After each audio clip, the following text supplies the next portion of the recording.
మరి లోపాయకారి విధానాలతోటి మరి భయపడతా పరిపాలన సాగించారు. దమ్ముగా కర్ణాటక నాయకత్వం మరి ఈరోజు 370 యాక్ట్ రద్దు చేసి ఎక్కడ ఒక రక్తం చెందించకుండా మరి లా అండ్ ఆర్డర్ని కంట్రోల్ చేశారంటే that is Bharatiya Janata party, that is మరి నిన్న చూసాం మనం వక్స్ బోర్డు సవరణ అనేది, వక్స్ యాక్ట్ సవరణ అనేది అది సామాన్య సాధ్యమైన పని కాదు. భారీ ఊహాగానాలు అల్లకల్లో జరుగుతాయి, అల్లంలో జరుగుతాయి, మత కలవలు జరుగుతాయి అని చెప్పి చాలా భారీగా కాంగ్రెస్ పార్టీ దుష్ప్రచారం చేసింది. ఎక్కడన్నా ఒక్క చుక్క రక్త బొట్టు చెందకుండా వక్స్ బోర్డు సవరణ చేసిన దమ్మున్న రాజకీయ పార్టీ భారతీయ జనతా పార్టీ. దమ్మున్న నరేంద్ర మోడీ గారు మనం గర్వపడాలి. ఎందుకంటే అంత దమ్మున్న నాయకత్వంలో మనం పనిచేస్తూ ఉన్నాం. ఈరోజు ఎమ్మెల్యేలు ఎంపీలు కాదు, ఇలా 1656 మంది ఎమ్మెల్యేలు మన పార్టీ ఉన్నారు.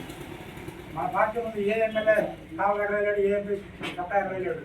ఎందుకంటే మనం దేశాన్ని శాసిస్తున్నాం. దేశాన్ని శాసిస్తున్న పార్టీలో మనందరం సభ్యులుగా ఉన్నాం సగర్వంగా. కాబట్టి మరి ఎన్నో చట్టాలు, మరి ఎన్నో చారిత్రాత్మక నిర్ణయాలు. అయోధ్య రామాలయ నిర్మాణం చిన్న విషయం కాదు. మరి సుప్రీంకోర్టులో కొన్ని దశాబ్దాల నుంచి పెండింగ్ ఉన్నటువంటి అంశం అది. మరి 2 మతాల మధ్య ఇష్యూ మరి ఎలా ఎంతో సమర్థవంతంగా మన ప్రభుత్వం హ్యాండిల్ చేసింది. సమర్థవంతంగా మరి పెద్దలు చాలామంది కళ్ళగానే ఉంటారు, అయోధ్యలో రామాంధ్ర నిర్మాణం సాధ్యమేనా అని చెప్పి చాలామంది కళ్ళగానే ఉంటారు. కానీ కళను సాకారం చేసినటువంటి దమ్మున్న ప్రధానమంత్రి నరేంద్ర మోడీ గారు. ఇలా చెప్పుకుంటూ పోతే మన పార్టీ సాధించినటువంటి అచీవ్మెంట్స్, భారతీయ జనతా పార్టీ పాలన అనేది భారతదేశానికి ఒక వరం లాంటిది. భారతీయ జనతా పార్టీ పరిపాలన రావడం భారతదేశ ప్రజలు చేసిన అదృష్టం. లేకపోతే ఇప్పటికి కూడా మరి అవినీతి కాంగ్రెస్ పార్టీ పరిపాలనలో ప్రజలు ఇంకా మగ్గాల్సి వచ్చింది. ఇంకా దౌర్భాగ్యమైన పరిస్థితికి ఇప్పటికి చేరుకునేవాడు. మన పొరుగునటువంటి పాకిస్తాన్, ఇటు పక్కనటువంటి బంగ్లాదేశ్, అటు పక్కనటువంటి ఆఫ్ఘనిస్తాను, మొన్న దెబ్బతిన శ్రీలంక లాగానే మన దేశం కూడా ఆర్థికంగా చిన్నాభిన్నమైపోయి ఉండేది. ఈరోజు ధీటుగా పొరుగు రాజ్యాలన్నీ కూడా ఈరోజు మనకెళ్ళి తలెత్తుకొని చూసే స్థితిలో మరి మన దేశం ఈరోజు ఉందంటే అది కేవలం భారతీయ జనతా పార్టీ పరిపాలన వల్ల అని చెప్పి ఈ సందర్భాన్ని తెలియజేస్తా ఉన్నాం. మనం డిబేట్ చేయలేడు, కాంగ్రెస్ కాదు, ఏ పార్టీ కూడా సరే. ఎందుకంటే మనం చేసి చూపించాం, మాటల ప్రభుత్వం కాదు. బీజేపీ అనేది మాటల ప్రభుత్వం కాదు, చేతల ప్రభుత్వం. ఈరోజు రైతులు బ్రహ్మాండ సంక్షేమం ఉండాలి దేశంలో. ప్రతి రైతు ఖాతాకి సంవత్సరానికి 6,000 రూపాయలు మన మోడీ ప్రభుత్వం ఇస్తూ ఉంది. మరి ఈరోజు ఇల్లు ఇస్తా ఉన్నాం ప్రతి పేదవాడికి. మన రాష్ట్రంలో 23 లక్షలు ఇల్లు ఇచ్చున్నాం మనకి. మరి ఈ సంవత్సరంలో 23 లక్షలు ప్రపోజల్ ఉన్నాయి. మరి ధన్జన్ ఖాతా కింద మరి కొన్ని కోట్ల రూపాయలు మరి పేదల ఖాతాలకు డబ్బులు ట్రాన్స్ఫర్ అయింది. ఇలా చెప్పుకుంటూ పోతే మరి అలాగే ఫసల్ బీమా యోజన, మరి ప్రతి పేదవాడికి కూడా ఆరోగ్య బీమా, మరి ఎన్నో పథకాలు ప్రవేశపెట్టి ఈ దేశంలో ప్రతి పేదవాడి మొక్కలో వెలుగులు చూడాలి. అంత్యోదయ స్ఫూర్తితోటి ఆఖరి వాడికి కూడా ప్రభుత్వ ఫలాలు అందాలి అన్నదే మన పార్టీ లక్ష్యం, మన ప్రభుత్వ లక్ష్యం. ఆఖరి వాడికి అట్టడుగులు ఉన్న వాడికి కూడా ఈ ప్రభుత్వ ఫలాలు అందాలి. కేవలం డబ్బున్న వాడికి, పలుకుబడి ఉన్నవాడికి కాదు, పేదవాడికి, సామాన్యుడికి, రిక్షా దొక్కునేవాడికి, వ్యవసాయ కూలికి కూడా వాడు అర్హుడైతే ప్రభుత్వ పథకాలు అందాలి అనే లక్ష్యంతో ఈరోజు మన ప్రభుత్వం, మన నరేంద్ర మోడీ గారి ప్రభుత్వం పనిచేస్తూ ఉంది. తప్పకుండా మనందరం కూడా, ఎందుకంటే మనందరం మోసేటువంటి భారతీయ జనతా పార్టీ జెండాతోటే ఇదంతా సాధ్యం అవుతుంది. ఈరోజు 370 ఆర్టికల్ రద్దయిందంటే మనం మోసేటువంటి భారతీయ జనతా పార్టీతో సాధ్యమైంది. ఈరోజు వక్స్ బోర్డు బిల్లు సవరణ అయిందంటే మనమందరం వేసినటువంటి ఓటుతోటే సాధ్యమైంది. అందరం గర్వపడాలా. ఇంతకంటే మనం సాధించాల్సింది ఏముంది? ఇక మన వ్యక్తిగత పదవులు, మన వ్యక్తిగత పక్కన పెట్టండి. భారతీయ జనతా పార్టీ సాధించిందంటే ఇక్కడ ఉన్న ప్రతి ఒక్కళ్ళు కూడా మనం సాధించినట్టే కాదా?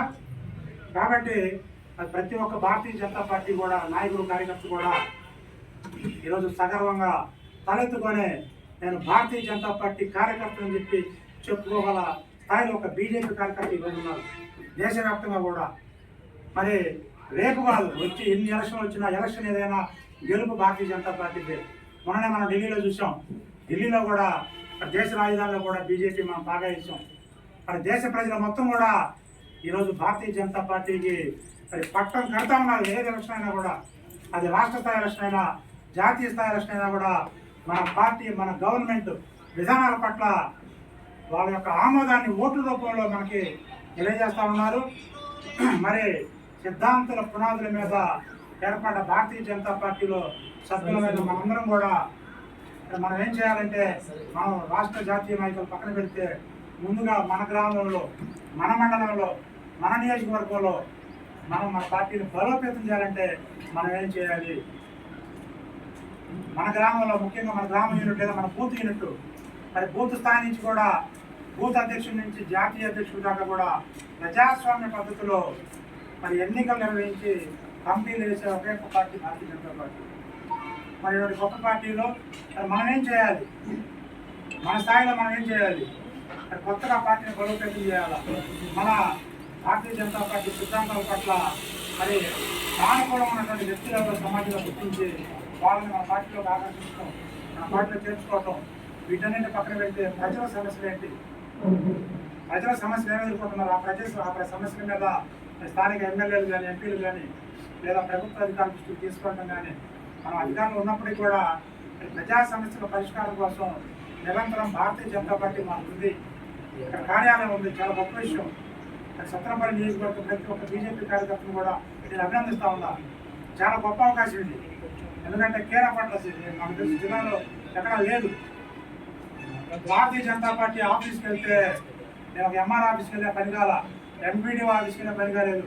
కానీ బీజేపీ ఆఫీస్కి వెళ్తే నాకు పనిచేశాను, నా సమస్య పరిష్కారం దొరికింది అన్నప్పుడే మన పార్టీకి సాధన ఉంటుంది.